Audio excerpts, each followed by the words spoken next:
Bentley, Grad Career Development. And happy Friday, everyone.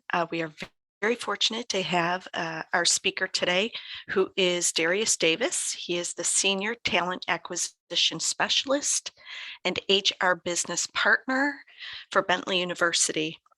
He is going to be talking on the topic of professional business communications. And what's really important about this is to know kind of what happens on the background within an HR department so that all of you can know how to move forward with your applications and also understand the importance of communicating a clear, concise message. And Darius, if you would like to take it away at this time, that would be wonderful. Thank you for being here. No problem, no problem. Yeah, first thing first, thank you for being here. This is gonna feel like more informal. So at any point, honestly, you can come off mute and ask a question. Don't feel like you have to throw it in the chat. I'll give like an introduction to myself. Then I'll talk about like the hiring cycle here. I'll talk about definitely the importance of the phone screen. Talk about email and cover letter, and then also sending a follow-up. So that'll be kind of the basis of what I'll talk about. And again, at any point, definitely feel free to stop me. But as Colleen said, Darius Davis, I'm Senior Talent Acquisition Specialist here. I'm an HR business partner as well. I started as a talent acquisition specialist and kind of worked my way up, and now I'm taking on the responsibility as well on the business partner side, which is for the academic affairs side. So like pretty much the faculty side of the house. And a little bit about me, Bentley alum. I'm undergrad, graduated 2016. I came through a STEP program through the Multicultural Center, which stands for Summer Transitional Educational Program, which I came the summer of 2011. I took about 2 classes that summer and was on campus as well for about 6 weeks. And then it's just really just getting acclimated with the university, really just coming up to speed with the university as well. And just getting that understanding. And I think that worked for me being a person of color coming into a predominantly white institution. It was new to me. I'm from Boston, Mission Hill. So I was always the majority. So when I got to Bentley, it was my first time kind of being the minority, and it was like a culture shock as well. So that program like really helped me throughout my time, and also the Multicultural Center as well. I always thought I kind of knew what I wanted to do. I thought marketing was going to be it, and I took a couple marketing classes, and I knew that wasn't going to be it. Colleen may laugh here or smile. I took an economics class. I thought economics was going to be it. And then I remember sitting in the class, and everyone had a different answer. Even the professor had a different answer. And the professor was like, everyone is correct. And I said, okay, this is not going to work for me in my career. If everyone in here is correct in their thinking, this is not going to work out. And then I came across a diversity and inclusion class, which our former provost, Donna, was the professor at the time. And that class like really stood out to me as something I wanted to go into for my career. I knew having the D&I background, I'd be able to affect culture. And that's always been my push. And that's kind of like going to be my thing throughout my entire career. And that's kind of like what made me fall in love with HR. And during my time, I had an internship with the Celtics.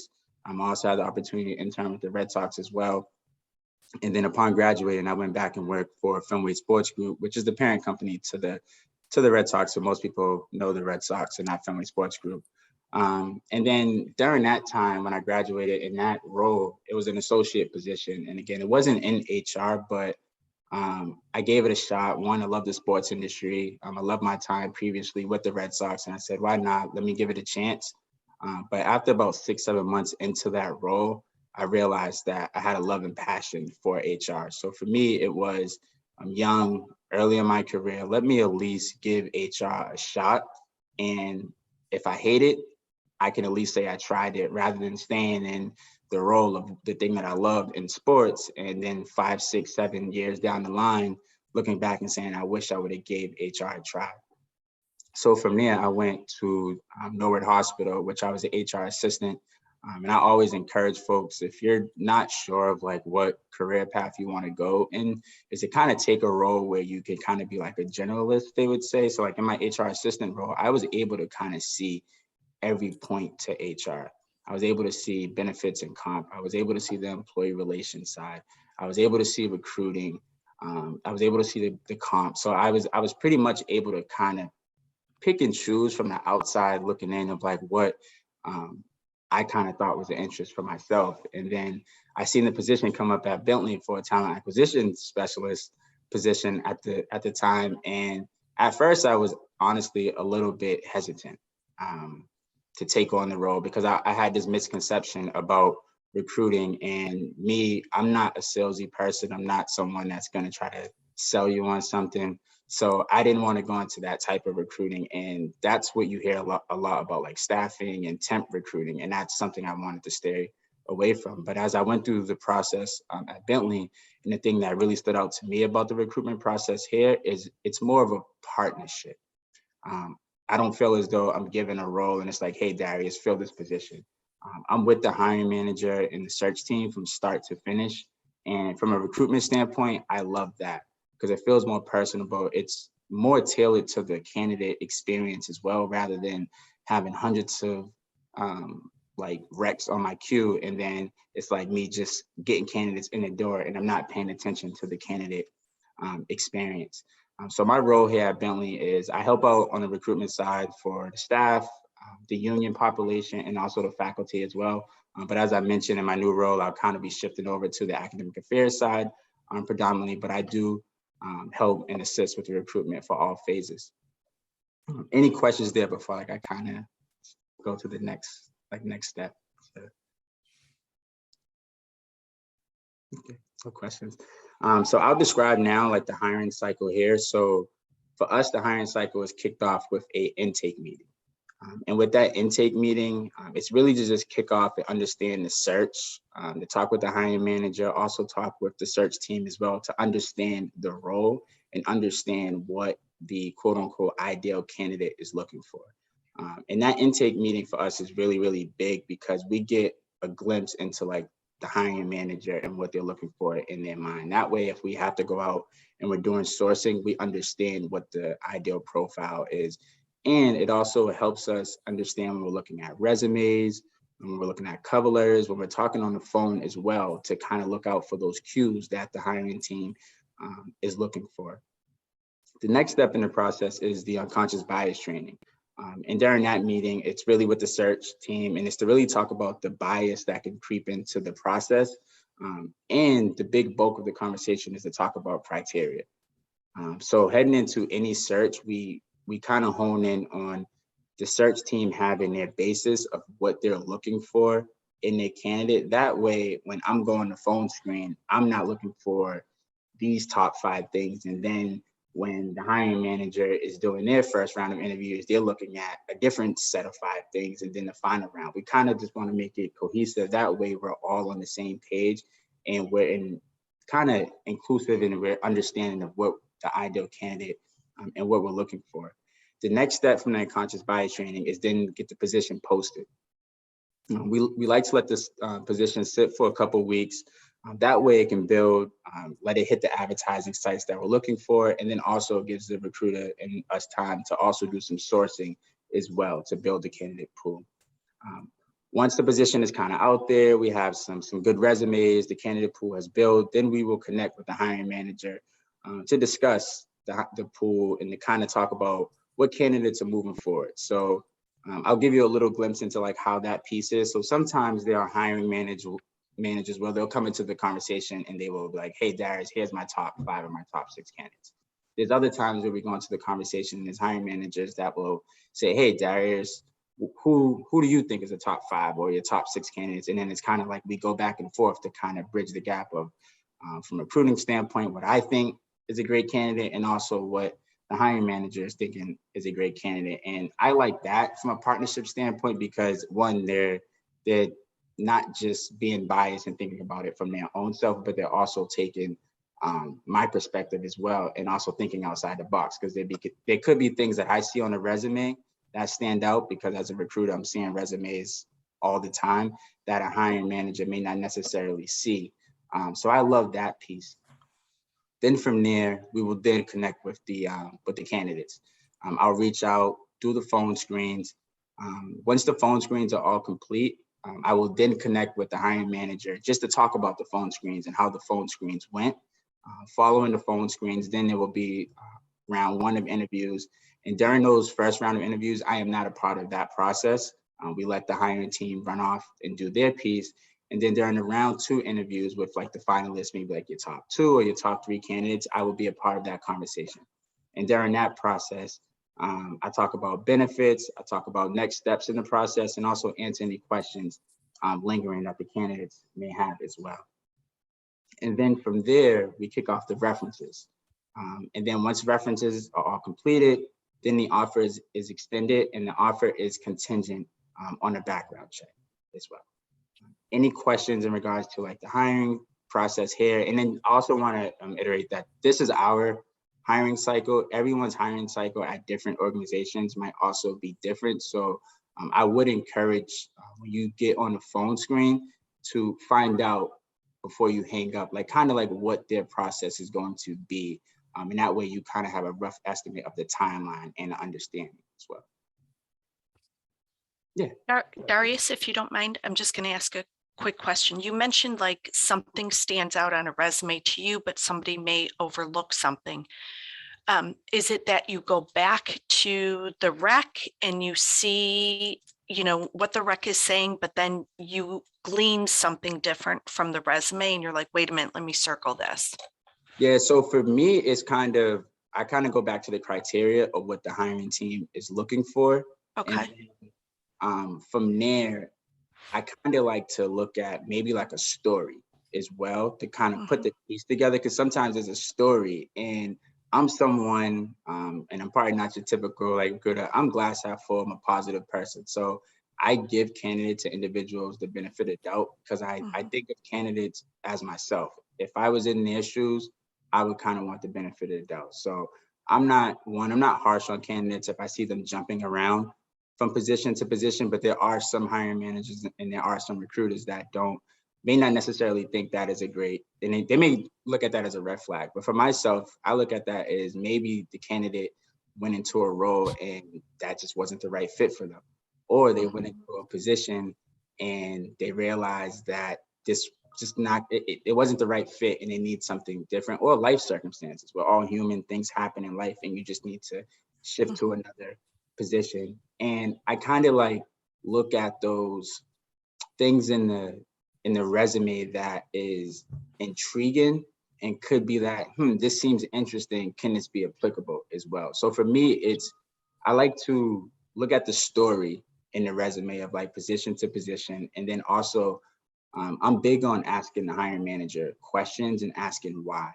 I like to, not in a pushback way, but kind of just like to expand their mind to also kind of get them to think outside the box as well, to kind of just say, okay, why this, but why not this? And then also if a candidate from like, let's say, Colleen, I'm looking at your candidacy and hiring manager saying yes, and then I'm looking at Pedro's and the candidate saying no, but there could be a line in the resume that's kind of the same. I would then ask like, okay, you said kind of no to this, but you didn't say no to that on this candidate, and kind of like put that piece together as well with the hiring manager.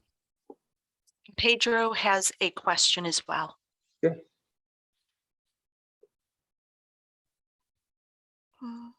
Pedro, you had your hand raised? Yes, thank you. Sure. Yeah, I have a question. I'm an international student, right, in Bentley. So my question is on the recommendations and how the process works for international students, where we have basically international experience, not US experience. So there's two parts to that question. So it's going to be different from place to place. So I'm just going to be honest and transparent from that piece. It's going to be different from place to place. And from an accommodation standpoint, one, you can indicate that in your resume or indicate that in your cover letter up front to kind of say, I need an accommodation, and also during the phone screen to let that individual your first contact information and let them know like, hey, there's an accommodation that is needed as well. And then like from an international standpoint, there's no negative effect to being international. I honestly can see organizations seeing that as a positive and a benefit. I don't look at that as a negative either. Hopefully I'm helping like answer your question.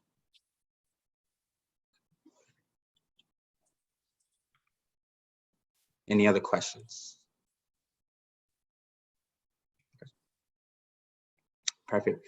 So I'll jump now to like the phone screens. I will say your phone screen to me is maybe the most important piece to the hiring process. That is your first touch point with someone in the organization. Whoever you're speaking to is kind of your gateway into the rest of the process. Like if you're speaking to me, I can kind of be your end all or be all to whether or not you move on in the process. And there are some recruiters that kind of, to them, they look at it, they're the show. For me, I don't recruit in that standpoint, and I let all my hiring managers know. When I'm talking to a candidate on the phone during that phone screen phase, I don't phone screen to take a candidate out of the pool. I phone screen to, one, make sure that the candidate is baseline, they have the applicable experience, they did their research, and also they're talking themselves into the role. And the reason why I personally do not recruit to take candidates out of the phone screen phase is because there could be something that a candidate says to me that I might not think is applicable and the right thing for the role, but that candidate can say the exact same thing to the hiring manager. And then the hiring manager can be like, no, Darius, like that is the best thing. Like I work in HR, I work in human resources. The hiring team is going to be working with this candidate on a day-to-day. So for me, I don't like to steal the show, try to steal the show and like I'm calling the shots, but just me being honest with you all, there are going to be hiring managers that you will not hiring managers, recruiters that you are going to come across.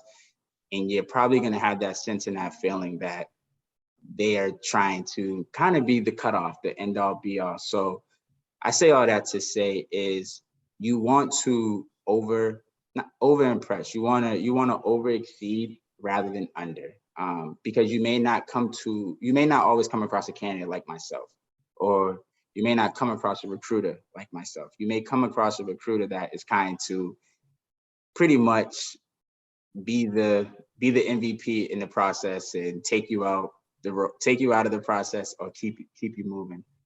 So definitely the phone screen is really, really important. And my last thing with the phone screens is please, please, please ask questions. Please ask questions to the recruiter, because that can signal, for me, it's a pet peeve. If you don't ask me questions during the process, the first thing I'm thinking is, one, did you do any homework?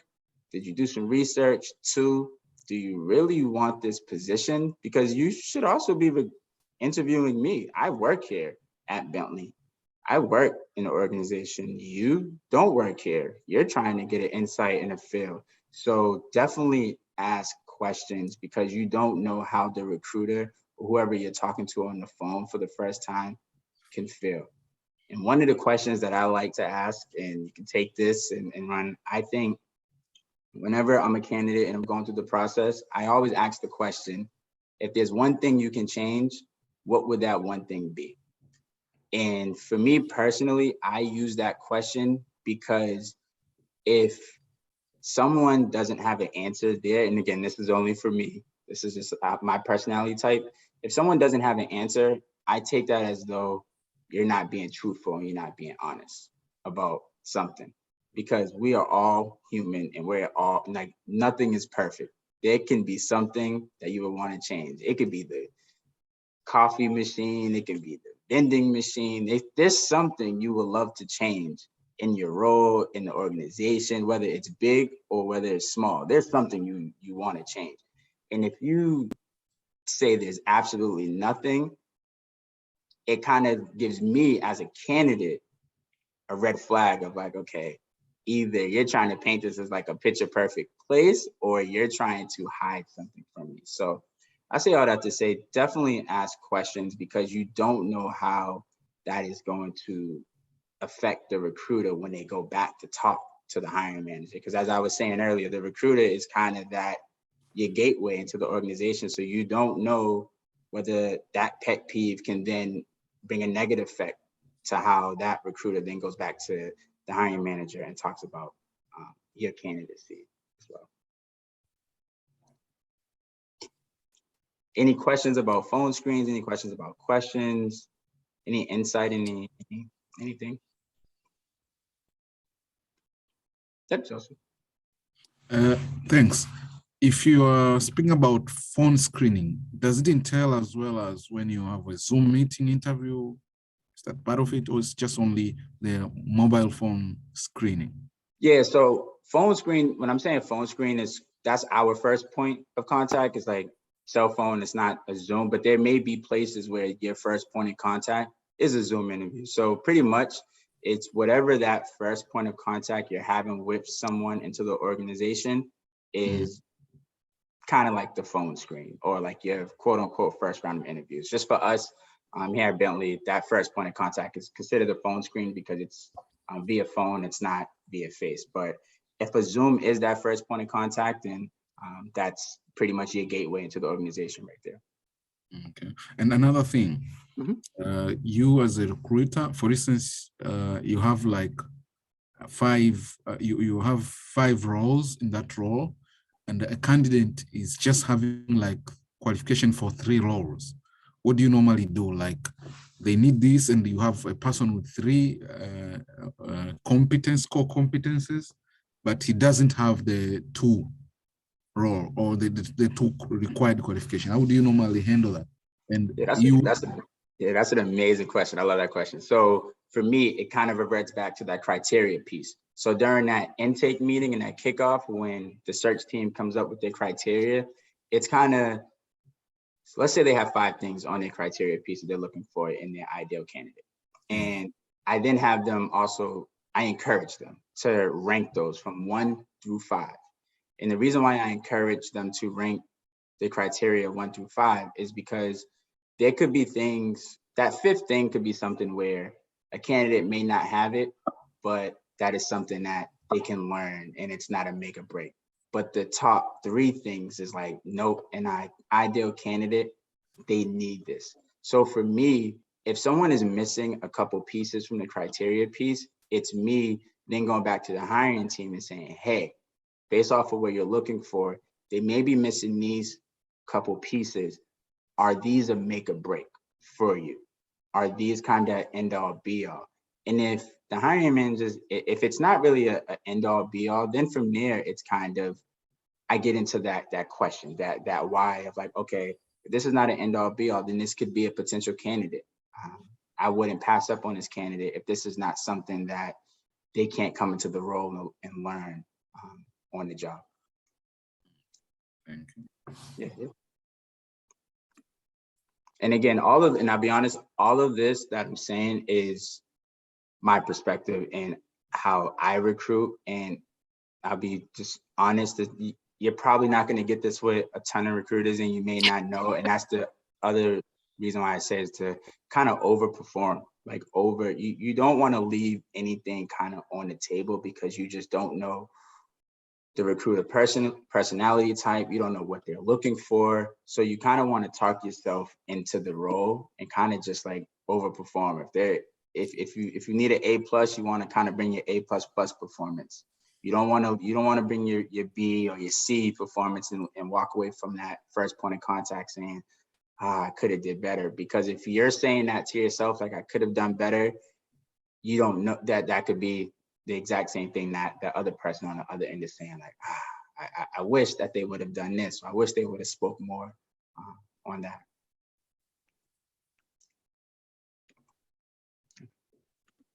Any other questions before I jump? Next thing I'm going to talk about is like email correspondence and cover letters, but any questions? Darius, I did have a question. Sometimes I have students come to me and they're like, I don't know if they're going to ask this, but tell me a weakness. I mean, is that typical still that you may come across a hiring manager or a recruiter that'll say, tell me what's your weakness? I'm gonna go on a limb and say yes. Mm, There's gonna be recruiters out there. I don't wanna like guide anyone in the wrong way and say absolutely no. You're definitely gonna come across recruiters that may ask that question. Again, that's why I say you want to overperform and you want to be overly prepared. You'll rather be so prepared, and then if they don't ask those questions, you can then walk away and say, hey, at least I was prepared for it. But the one thing you do not want to do is have someone ask you some questions, some basic questions like, hey, what are your strengths or what are your weaknesses? What are you looking to gain out of the role? Where do you see yourself in the next 3 to 5 years? How will this position get you to the next step in your career? Like, you don't want to not be able to answer those questions, because then it's kind of like, did you kind of prepare for this? Because a lot of the questions, and I'm sure as you go through your interviews, they're gonna sound similar. Like, for the most part, during that first point of contact, whether it's with the recruiter or whether it's with the hiring manager, for the most part, a lot of the conversations after you do a couple are gonna start to sound the same, and you can kind of get a feel for how the conversations are gonna go and what type of questions are gonna come. And in that way, you can kind of critique yourself to be like, okay, let me answer this question this way. If they lead into this way, let me now answer it that way as well. Thank you. No problem. So now into like email correspondence and cover letters. So please, please, please write a cover letter. And I'm going to give you both sides to it. Some hiring managers, they care a lot about the cover letter. There are others that might not read it, your cover letter. But you do not want to not write a cover letter and then that was the thing that the hiring manager was looking for. Because I've seen it where hiring managers are looking for, they're like, I don't see the cover letter. Like, where's this candidate's cover letter? And that was kind of like the end all be all. And that candidate didn't even make it to the phone screen phase. Although they were great on paper, resume was amazing. They fit the criteria, but they didn't have the cover letter.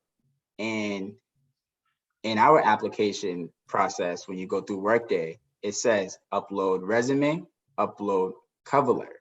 So if you don't upload your cover letter, that can look at your attention to detail.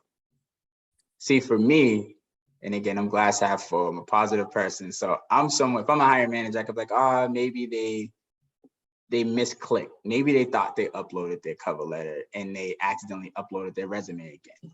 But that's just me as a positive person.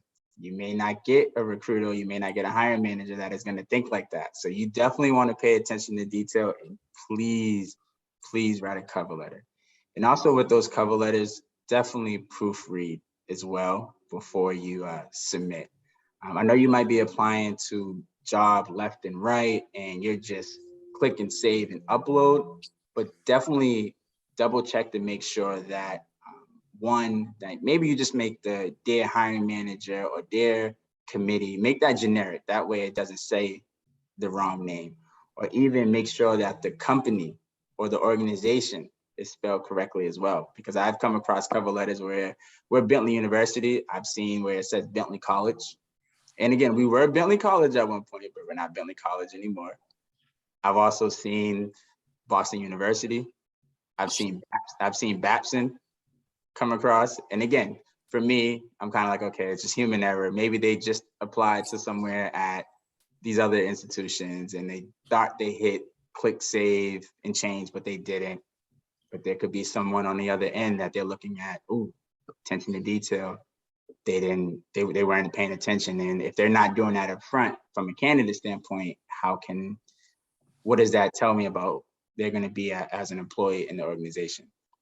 And also, it's okay to have a friend or anyone proofread. Like, we will never know. Like, I will never know if Colleen had someone else proofread or help with the cover letter. I honestly, this is just me. I would never know. I would never know that someone did that. And I'm sure we've all had a friend or someone proofread one of our papers before submitting, and the professor didn't know that someone helped or proofread. So the same way we would have someone proofread with a paper to make sure we have a good grade, I would take that same type of approach with your cover letter as well.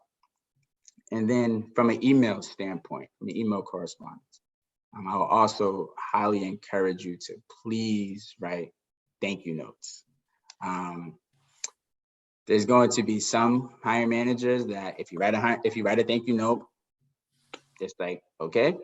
If you don't write a thank you note, there doesn't move them. But there's some that are kind of like, they're looking for that thank you note. They're looking for that personalized, that you were paying attention during the interview, you took something away from them and you kind of craft that email back. So you don't want to not send the thank you, because you do not know how the person on the other side is interpreting that. They can be interpreting that as like, you don't care about the position. They can interpret it that as you're being arrogant and overly confident. Like we definitely need you for this role. So definitely send those follow-up emails. And then also with those emails, I would highly encourage you not to copy and paste and send the exact same email to everyone, because you never know if folks are just in passing, like, hey, did you get a thank you note? Did you get a thank you note? Yeah, I got a thank you note. And someone's, oh yeah, my thank you note was like this. And then the other person goes, oh yeah, mine was the exact same thing. And they look at the thank you notes and everyone's thank you note is the exact same. So it's kind of like, it can be looked at from a standpoint of you cut a corner, or it could be looked at as lazy. So I would definitely highly encourage you to definitely personalize it. Think about, as you're meeting with each individual, think about that one piece that you took away from them. It could be something personable from what the conversation. It could be something about the role that they said, and you can include that into the email. And that's one way to change it up, where everyone didn't get the exact same email. And it also signals, okay, they were paying attention and they noticed this, and they're talking about how they can see themselves also doing this in a position.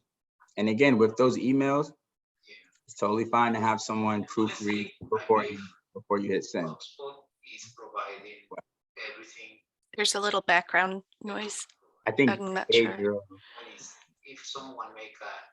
I think Pedro doesn't Oh, realize he's on mute. oh. I can put him on mute. And then, yeah, any questions just about email, cover letter, any questions there? LinkedIn. Do you, after you have a candidate submit their application, do they ever, rather, does the recruiter ever go to LinkedIn or social media to see what correspondence they're doing, anything like that? So I'm gonna give you two sides to it. So from other recruiters, they might actually go to your LinkedIn and they do look at your social media. So I won't say no to that. There's a possibility there. For myself, I don't go to the LinkedIn. I don't go look at social media. I don't do any of that. And the reason why I personally don't like look at LinkedIn is, one, that's not a part of the candidate process here. We didn't ask candidates to submit their LinkedIn profile with their application. So I have no reason myself to be going and looking at LinkedIn. And then also, it can also create an unfair advantage in the sense of, let's say I look at a candidate LinkedIn and their LinkedIn looks amazing, it's up to date. And then you may have someone else in the candidate pool where they just don't have a LinkedIn yet. And that a bias can creep in for myself for being like, okay, one candidate, they have a great polished LinkedIn profile. And then another candidate, how come I can't find them on LinkedIn? So for me, myself, I don't personally go look at LinkedIn profiles. The only time I'm looking at LinkedIn profiles is when I'm doing some sourcing to bring in candidates into the process. Thank you. And then Evan had a question. Yeah, I was told that it's important to try and find out the hiring manager's name for the cover letter.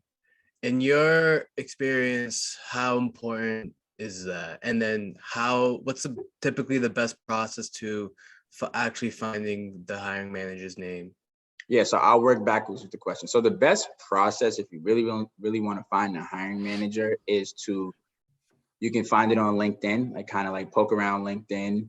Also take a look at the website as well. And then one other piece of advice you can do is kind of cold call the organization.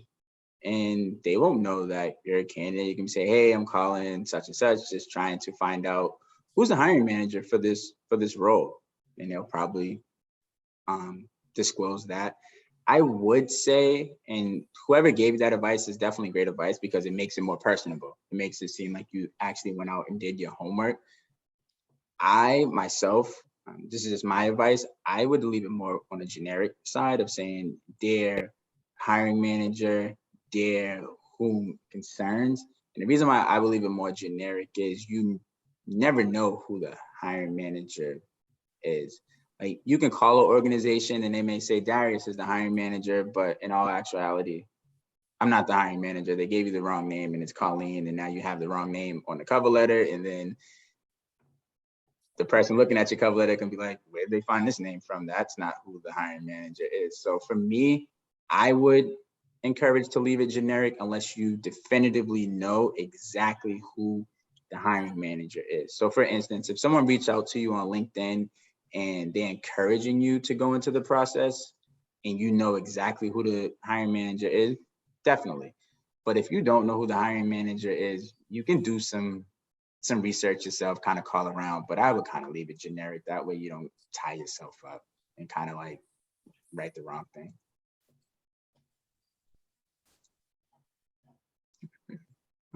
Hopefully I helped answer your question. Yeah, I did. Thank you. Perfect.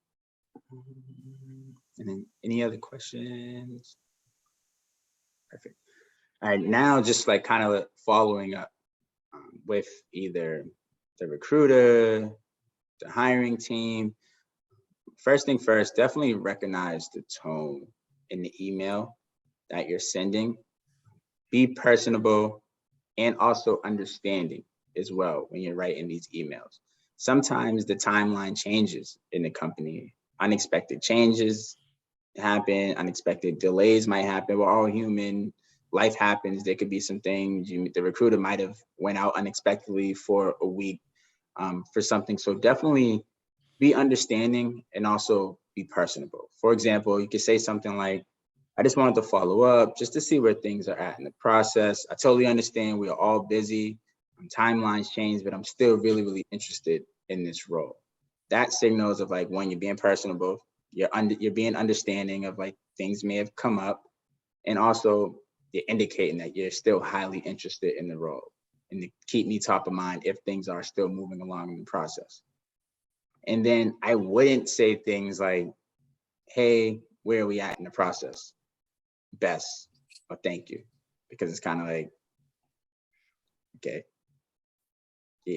that can rub it could rub some people the wrong way, and others could look at it like, okay, well, I got to get back to this candidate, but it can rub someone the wrong way. So I would lean on the side of being more personable and being much more understanding than rather than just sending out, hey, where are we at in the process? And then also when doing your follow-up, pay attention to red flags as a candidate. If you're not getting a response, that should tell you something. If you're not getting an email back, if you're not getting a phone call back, weeks have passed, days have passed, that should tell you something. And I would say in this case, trust your gut, trust your instinct. If you're feeling like something is off, then it could be time to just move on to the next position. If you're still really, really interested in it and you really just want to know more, then you can kind of sit back. But I say trust your gut with this is because if a hiring manager or recruiter or someone in the organization is being unresponsive and upfront before you're in the doors, imagine what can happen when you get in the door. Imagine how the culture or maybe how the communication is. Because although we're recruiting you and we're trying to persuade you to come into the org, you're also interviewing us throughout the entire process to see if this is the right fit. So definitely look out for those red flags. And again, there's no perfect answer to that, but it's kind of like a gut feeling. If you're not getting a response from the recruiter or even just a, hey, timelines have changed, I'll follow up in the next week or so. Like if you're not getting any type of touch point at all and like time is just gone, it could be they went on to other candidates, or it could just be a red flag that if you're not being responsive to me before I get in the door, then what may happen when I get into this organization? And I know, yeah, go ahead, Colleen. How much is too much for a follow-up? It kind of depends. It really depends, and it's never too much. There's never too little. It's really finding that balance for yourself as a human of like, when do you feel like you're going too much above and beyond and you're not getting, that's not being reciprocated to you. You sent an email on Monday, then you might have did a phone call on Thursday, still nothing. Then the following week, you let it sit for a little while, and then you sent another email the following Tuesday. And then by the end of that Friday, you still have gotten nothing. You've now reached out 3 times. You sent an email, let it sit for a couple, gave a phone call, left a voicemail, let it sit for over the weekend, then sent another email just to say, hey, just want to touch point, still nothing. And it's pretty much 2 weeks at that point. That's kind of like that red flag of, if you're not taking, you're pretty much not taking me seriously. You're not respecting my time as a candidate. So what's going to happen when I'm an employee there? Are you going to respect my time? Are you going to be responsive when I need something? So there's never too much and there's never too little. It's kind of at what point from you as a candidate do you maybe feel like this door has closed, or I shouldn't keep reaching out because I've done enough. I've done enough, and I'm not hearing anything. So it's maybe just time for me to move on. Thank you.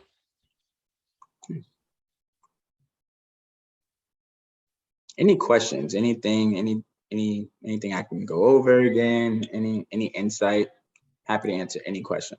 And then Darius, I guess my other follow-up question to that is, how busy is it right now, your email, not just you per se, but maybe, you know, with recruiters that you're speaking with, how busy is it?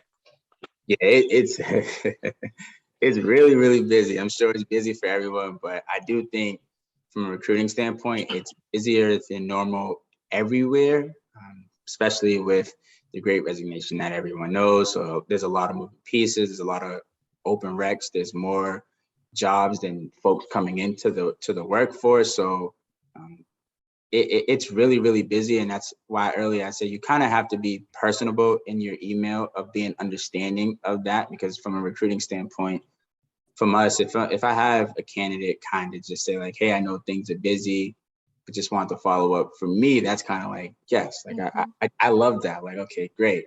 But if I have someone that's just pushing and just saying, hey, where we at in the process, where things are at, it's kind of like, I'm a working individual, just like you may be a working individual as well. I'm sure there may be busy pockets with you, just like there's busy pockets in my job. So kind of just being personal, but times are really, really busy. And that's why I think even from a recruiting standpoint, it's great for us to kind of keep that touch point with candidates, just to even let them know like, hey, things are busy. And from a candidate standpoint, as I mentioned earlier, is to look out for those red flags where although it's busy, that is no excuse not to be responsive. And again, other individuals may not feel that same way, but for me, it's still no excuse. Even if I get back to you in 2 days, if I get back to you in 3 days, at the very least, I'm going to say apologies for my delay. Things have come up. I'm going to acknowledge that I may have been delayed, and there's no excuse. So if individuals are not reaching back out to you, although it's busy, that's kind of a red flag. And also, do you want to go into a busy environment as well? Thank you. Please take advantage of this, everyone. Ask the questions you want to ask. Darius. Hi, this is Audra. Hi, everybody. Sorry, I told you I would be popping in because I just had a meeting. I apologize the last few minutes. And you may have covered this already, but I'm always trying to understand maybe what your top pet peeves are when it comes to business communication. Yeah, so my top pet peeve, and I did mention this earlier, for me, it's not asking any questions during the phone screen. During that initial conversation, my biggest pet peeve is not asking any questions. It's like, even when I'm talking to like faculty that are coming in or interviewing, I'm a Bentley alum. I can give you insight into from a student experience. Like, even though I graduated some years ago, I can give you an insight into like what is going on from a student side. So if you're not asking me a question from there, it's kind of like how do you not have a question for a former student from a place that you're trying, and even from a staff and union side? I've been here for 3 years. How do you not have a question? There's no question too small. There's no question too big, but there should be something that you definitely have to ask, because you're interviewing us in the same way we're interviewing you.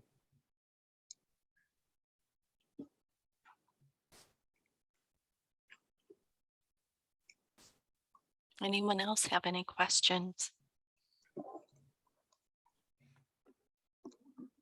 Either one or two things. I either did a great job and you have no questions, or you're like, I Darius, do have one question. Darius, you did a bad job and we have no questions for you. Do you use the applicant tracking system? And many times students ask me, how can I break through that algorithm to be seen as a competitive candidate? So that's a great question. Oh. Yes, so our application tracking system is Workday. And yes, we use Workday. We push all candidates through. Like, you start from a resume standpoint, and then you move to the next step. I then push you there. But from an algorithm standpoint, I don't know. Like, are there keywords that students should take under consideration for their resume? I'm going to be, because I'm just honest. This is a question. This is a question I don't have the insight into helping, because we don't have. There's no like keywords. There's no cues that will funnel you to a different point or get you to being ranked. Like, there's no ranking when you apply. So let's say, for instance, everyone here applied for a position.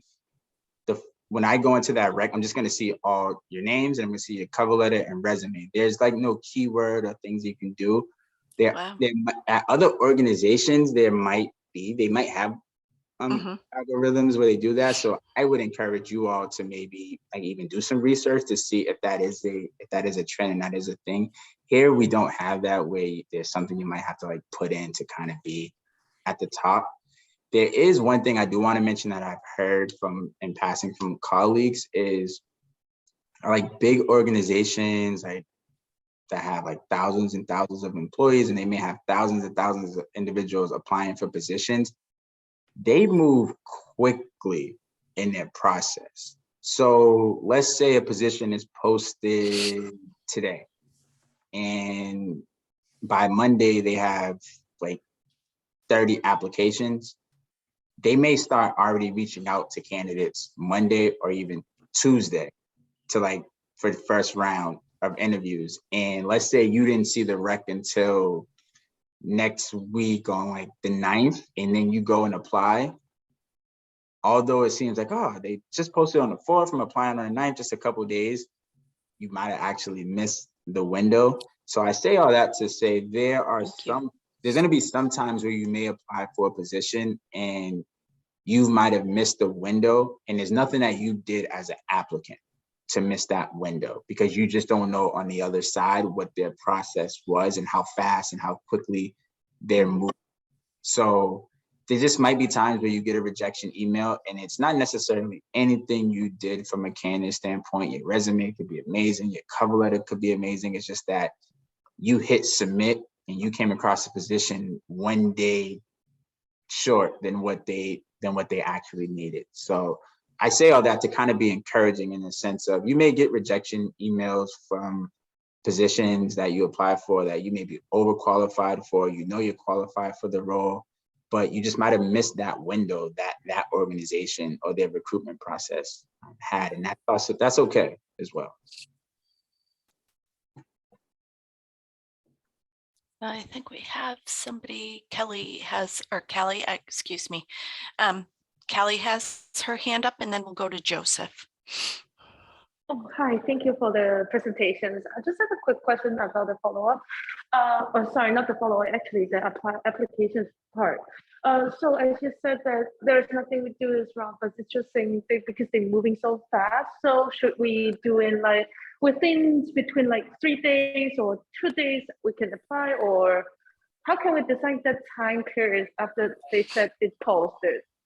So yeah, that's a great question. So two things. When you come across a posting, kind of look to see if they have in the posting for best consideration, apply by. There may be times where they put that in there where, but for best consideration, please apply by this date.